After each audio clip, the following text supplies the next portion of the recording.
If your customers are treating you like a commodity and beating you down on price and shopping you against three other guys in a truck, it's not because the market is cheap. It's because you train them to do it.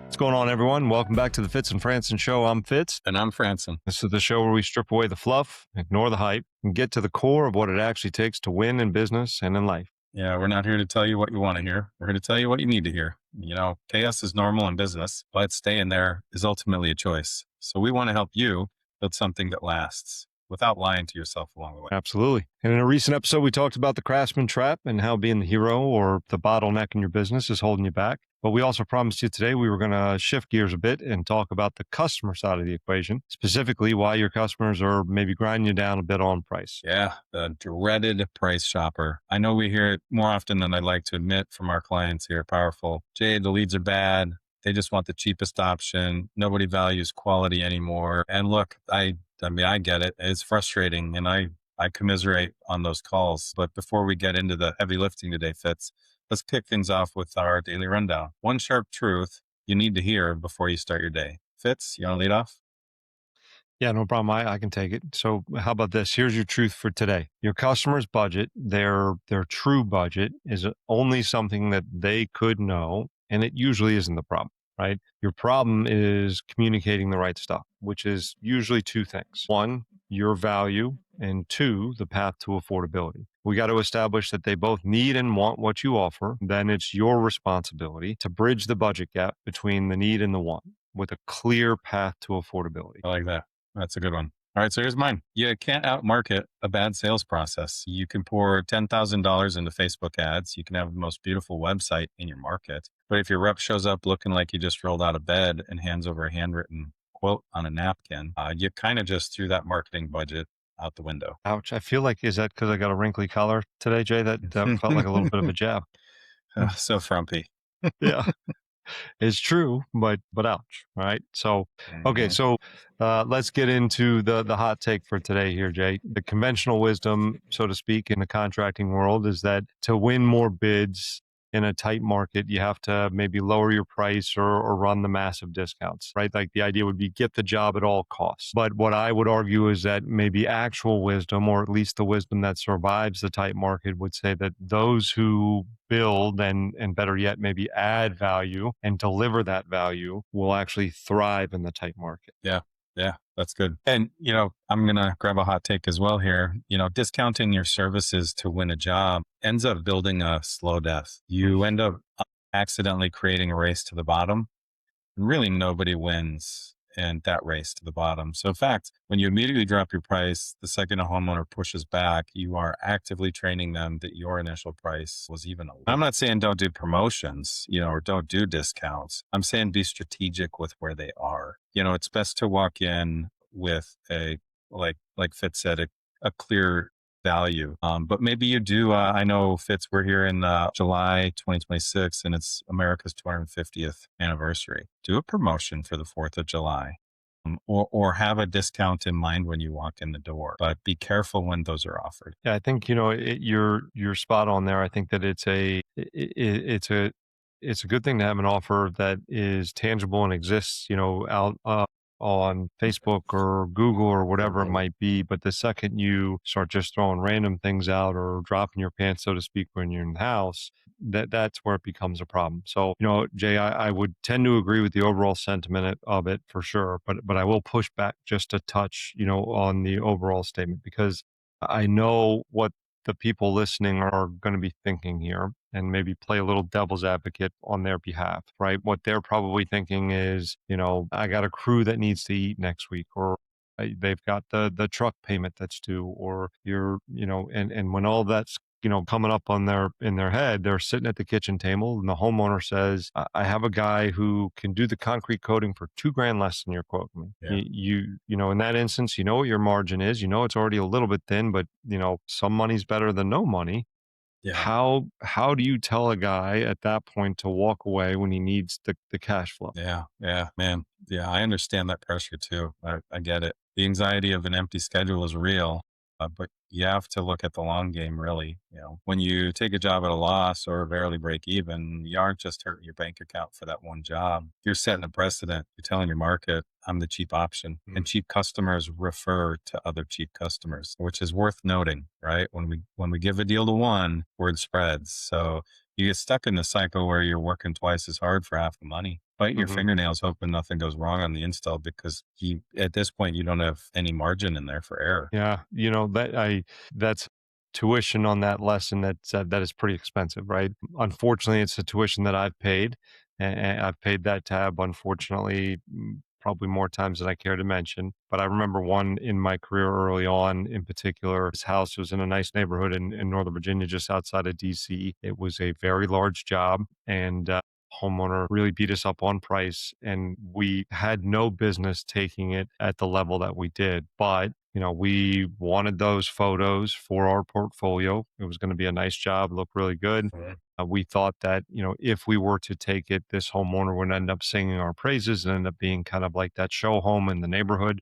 There was all these things in the back of our head that like added Yeah. up to the return on investment, so to speak. And like I said, we got beat up on price and ultimately ended up caving on it. And unfortunately, instead of getting the praise, we spent the next, several weeks being nitpicked about, Ugh. everything by the customer. And it was one of those situations where every time my phone rang, my stomach dropped because I Yeah. knew it was a customer who was going to be asking me for one more just little thing, right? Like, hey, just could we do this Mhm. extra thing too? And they certainly weren't going to be paying for it, and it wasn't included in the scope already. So Yeah. the challenge was is I had no leverage because I'd already set the precedent that we were the type of company that would just bend over and do whatever it took to take the job. So Yeah. the reality was we Jay, we had touched that hot stove and we got burnt pretty badly, as a result. Yeah. I like that phrase. Touch the hot stove. And as long as you learn from it, right? Don't touch it Mm, again. yep. So today, Fitz, why don't we break down kind of three ways that contractors are actively training their customers to treat them like a commodity? I think that most owners don't wake up and say, "Hey, I want to be the cheapest guy in town." I think things like this happen by accident. Yeah, there's no doubt. I think you find yourself trapped in this spot. So, all right, let's go ahead and do it for them. So, sign maybe number one. We talk about this often, but it is true, and Mhm. it's worth repeating. Your speed to lead Mhm. is non-existent. Yeah. Yeah. And this is a big one. If a homeowner fills out a form on your website or clicks an ad and it takes you a day or two to call them back, in most cases, you've already lost, especially here in 2026.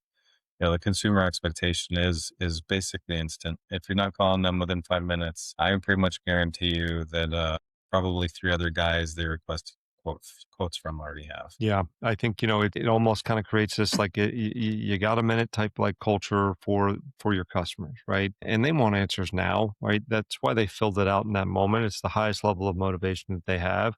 And if you're the owner and you're still stuck in that, like we talked about last episode, wearing all the hats, you're got the chief firefighter badge on and you're out on a job site, your hands are dirty still, and you can't answer the phone. So the lead sits there. And by the time you Yeah, call them back at 6 p.m. or 7 p.m., they're annoyed or they've moved yeah, on and they've already booked an appointment with your competitor. You've just communicated to them that their project isn't worthwhile. It's not a priority. yeah, So when you finally do show up to quote it, why would they pay a premium for a company that can't even return a phone call on time? yeah, yeah. I agree. So let's just talk practical.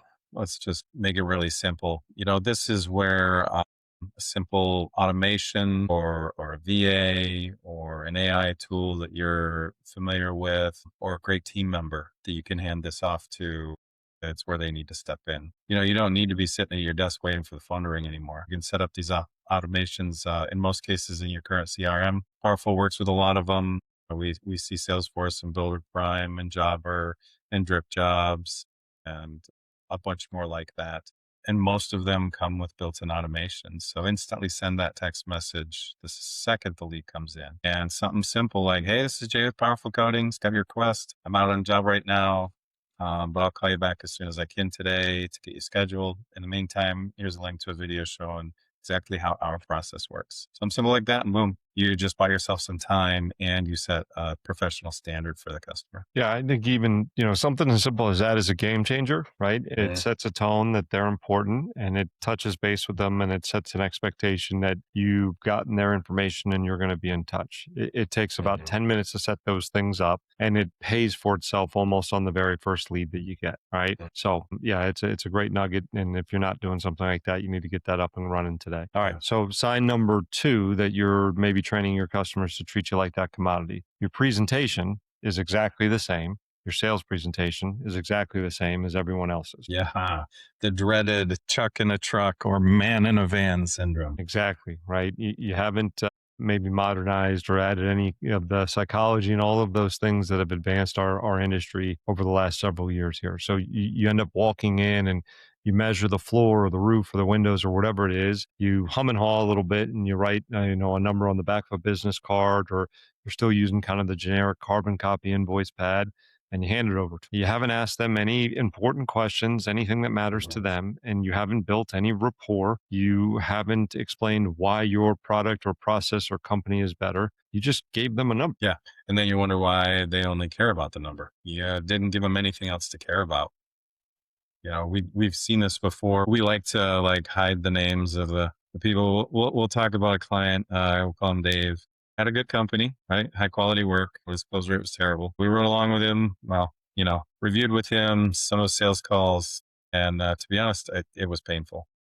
He'd go out and take his measurements and figure out what he needed, and come back to the customer and just start listing off materials. Oh, we use a 30-year this and synthetic that and blah, blah, blah. And, like I'm even getting bored telling the story. Like, what do you think the homeowner did? His eyes glazed over. Homeowners, they don't know what any of that means to them. A roof is a roof or a floor is a floor. Dave, he was selling materials. He wasn't selling peace of mind. Yeah, yeah, I know who you're talking about, and I won't name them either. But they're that when you get into that kind of rut of selling features, you're not selling what matters. You're not selling any value in yourself or your company or your product. More importantly, for the homeowner, you're not selling a solution and kind of the dream of what they need. Mm. So if you want to charge a premium for your product and your process, your presentation has to feel premium, right? Yeah. You need to ask great questions that make them think. Something as simple as Mrs. Jones, how much longer do you plan on staying in the home? Oh, that's a long time. Okay, then Yeah. let me explain why maybe going with a cheaper option is going to end up costing you a lot more in the long run, right?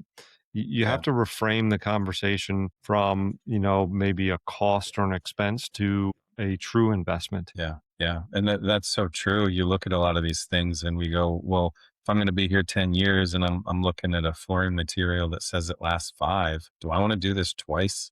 Hmm. So, that's exactly right. So third one, final way you are possibly training your customers to treat you like a commodity is you cave the second they object to the price. The Hmm. dreaded fold, the immediate fold, if you will, right? Can't say that I Hmm. haven't been in a slump and done it myself, Hmm. but I'm man enough to admit that it's happened, but certainly not as much as I've heard from others out there for sure too. So look, I mean, we've heard it before, but like when a customer says, "Oh, your price is too high," okay, well, I'll knock 15% off if you're willing to move forward today. Like, Hmm. what does that do for you really? Like, how much more would you knock off? Like, you're just in a Yeah. game of like, what is it going to take at that point? Yeah. Yeah. I mean, you basically just told the customer that you were trying to rip them off 30 seconds ago. Exactly. Yeah. I think you're doing at that point is immediately destroying trust, right? That Hmm. you hopefully worked really hard to build and did establish at some point. So look, we talk about this in a lot of episodes, but definitely in a previous episode here recently, and it bears repeating. Your price is too high comment from a homeowner is not like pure rejection. It's not No. rejection really at all. In my view, it's an invitation. It's an Hmm. invitation for you to talk a little bit longer and talk about what it is that they see as far as value in you Hmm. and what it is that you're offering. It means that they want to buy from you, but they need help in the justification of the cost so that they don't, at the end of the day, feel kind of dumb for just pulling the trigger right away. Yeah. Yeah. Yeah. That's right. And you need the courage to hold the line. The sales rep needs to recognize that there's a bigger relationship to be had with the customer than just winning the sale. One of the secret weapons, right, that we can use is silence. Silence can Mm. really be your best friend in that moment. When they say that the other guy is, 2 grand cheaper, wait a minute, pause, take a breath, and then you can come back with something like, I know. And there's a reason for that. Are you interested in having me walk you through exactly what they are leaving out of their quote to get that number? Yeah, I think that silence is powerful, and that confident response is even more so powerful, right? Mhm. It ends up shifting the dynamic completely in that moment. You Mhm. stop doing what a lot of reps make the mistake in this moment in doing, which is defending your price, and you start making them maybe question the other person's price and, well, yeah, they Mhm. must be leaving something out if it's that much less, right? It's a totally Mhm. different, roadmap, so to speak. And I Yeah. think that that's a huge, huge deal. Yeah. We had a customer that we worked with that had over 500 five-star Google reviews. And that is actually what he would use a lot of times when the customer would say, oh, this, so and so would do it for cheap, or he'd say, hey, if you don't mind, why don't we pull up just the Google business profile and take a look? And oh, they have 12 Google reviews and they're a 4.6. Interesting. I'm sitting at 500 and I have a 5-star. And so who do you think is going to take care of you for the long haul? How about that? So yeah, right. Powerful stuff. So let's wrap it up for the folks who stuck with us today, Fitz. Let's just kind of nail them down and go back over the 3 clear takeaways. Yeah, no problem. You got it. So, all right, number one, speed to lead sets the tone. If you are slow to Yeah. respond, you're telling them that you don't give a damn, right? Yep. Use automation to buy yourself some time. It's a really clean, easy way to get this done. Number two, your presentation dictates your perceived value, right? So stop selling Yeah. materials and start selling that peace of mind, like we talked about earlier. And last, number three here, don't fold, right? Grow Hmm. backbone and stand up Yeah. for yourself, right? Don't fold on price without removing scope or some portion of the project, right? Having the Yeah. courage to hold your line and explain your worth is a big deal. Yeah. This is good stuff. One thing I'll say is that your market can definitely dictate your strategy. Your systems, those can help determine your capacity. And really, kind of that last one, your confidence, that determines your price. Mm. Well said there, Sensei. Right. So, for those that did stick with us, thanks for tuning in today. We hope you got some value out of this. And if you didn't, like, keep that stuff to yourself as usual. Right. That's right. But if you did, ring the bell. It means the world to us. Like and Yep. subscribe. That helps us out. And share it with another friend who might need to hear some of these hard truths. Right. Yep. You can pass it along on Spotify or Apple or YouTube. And I know Jay sends out personal CDs. If anybody's still listening that way, he'll be Oh happy to gosh. mail you one in Mix, the mail. mix Mixtapes. cassettes. That's it. Yeah. Yeah. It's always on side So A. that's it. That's it. But we appreciate everybody that tunes in. Yeah. Yeah. And if an aspect of this episode today kind of struck a chord with you and you recognize that there's a struggle on your side, don't hesitate to reach out to us here at Powerful. We're happy to share what we've learned over the years and what we've learned from our other partners in the industry. And we'd love to help you build a system that works. Yeah. Always a pleasure, Jay. And before we go, make sure you guys tune in next time. We're going to be talking about the power of upselling. You definitely don't want to miss that one. I am so excited. So till next time, keep building. Happy hunting, everybody. Same mic, same vibe, big laughs, big talks. Yeah, we're built different, all right. Thanks for watching. Now get back to work.